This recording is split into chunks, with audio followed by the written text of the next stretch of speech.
Hello, everyone, and welcome to another episode of the Barefoot Lawyer Reports podcast.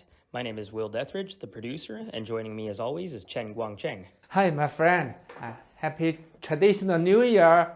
Guangcheng, I know that you were thinking that perhaps there might be some protests going on because the Communist Party has some, it's been a very awful year for the Chinese citizens, very difficult and harsh, but they've also traditionally imposed a lot of restrictions on celebrating traditional Chinese New Year, right? Like no fireworks, right? Yeah, before, several years ago, the Communist Party banned any people to make fireworks in mainland China.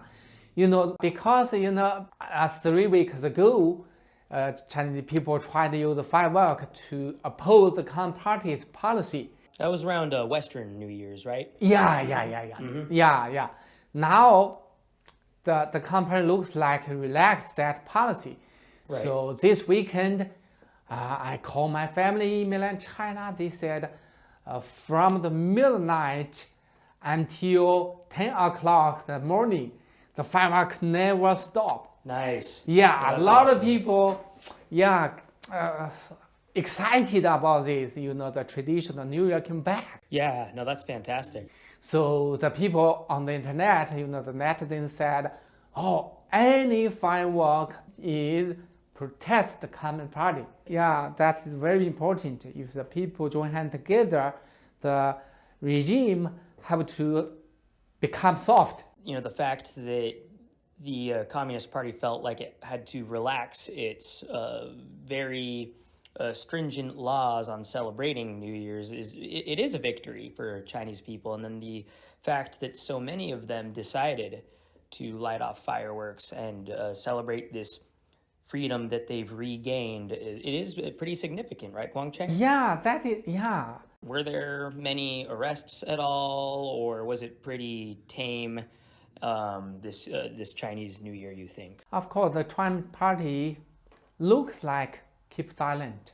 But in fact, the Communist Party ordered the police to look for who did the firework 3 weeks ago. On Western New Year. Yeah, on Western New Year. That was definitely banned. Yeah, and use that way to protest the Communist Party. Right. And, I think this would bring us as a good segue to our next topic, which is addressing the New Year's letter that you and China Aid crafted last year. This would be in January of 2022, in which you guys outlined a few of the atrocities committed by the Communist Party against various human rights activists. There were a few that you mentioned by name, the first of which included Tang Jitian, and you can correct my pronunciation. Tang Jitian, yes. Yeah. Yeah, I can talk about him first. His daughter very sick in Japan. Right.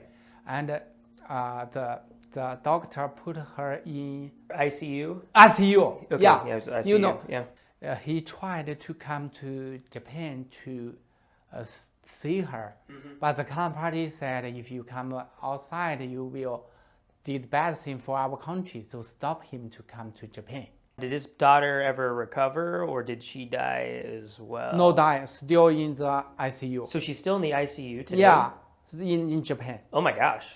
Yeah, but Wow. the Communist Party stopped him to come foreign country. Wow. Okay. The second one is Guo Feixiong. Yeah. Yeah, I think you still remember. Yes. Yeah, last year we Yeah. talk about his wife is here in the United States, but last year she got a cancer. She asked Guo Feixiong come here to take care her, but the Communist Party stopped him to come here. Right. And later, she died in the hospital, and immediately the Communist Party put him in jail again. And I have a news last week about him. Okay. His lawyer just with him in jail. He said all the prisoner got the COVID, and he's still on hunger strike now. Another case you mentioned in your letter last year was Huang Qi. Huang Qi, yeah. Huang Qi.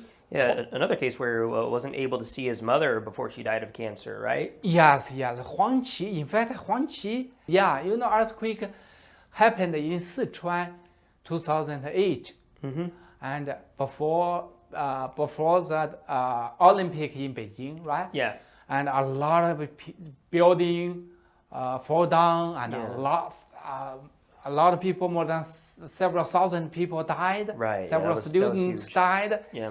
And he asked the Communist Party what's happening, why all the school building fall down, why no government building fall down. At that time, Wen Jiabao is prime minister, and he said, we will check what's happening.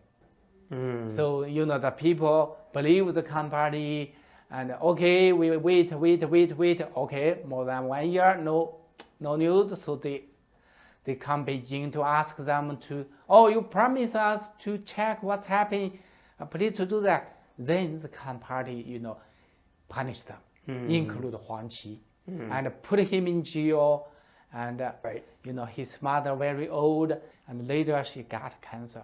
And even when the doctor tell her you got cancer, she asked to meet Huang Qi one time. Communist Party refused it. So later she died. Yeah, this phenomenon of the Communist Party preventing human rights activists from leaving the country to visit sick and dying relatives is just horrible. My goodness. Yeah, horrible. The Communist Party. And another case you mentioned in your letter last year was Zhang Zhang. Yeah. Okay. Yeah, Zhang Zhan. Yeah, she is a lawyer and the journalist.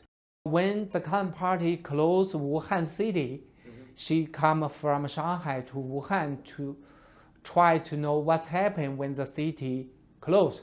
Yeah, she would try to report how many people died because of COVID.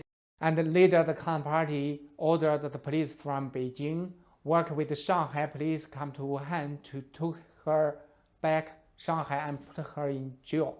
So later the Communist Party used the kangaroo court, put her in jail 4 years. So now she's still on the hunger strike. She only eats some vegetable or fruit.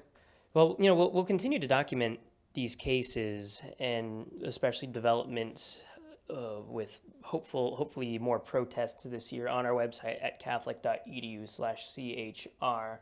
And we encourage you all to share our website, share our podcast across YouTube, Facebook, Spotify, iTunes, and other platforms we have it on.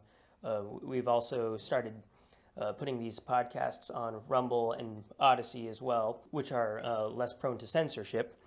So, we appreciate you guys for tuning into another episode of the Barefoot Lawyer Reports, and we hope you will join us next time. Okay, thank you, my friend. We will share more information about China to try to get democracy, freedom, and the rule of law. Thank you.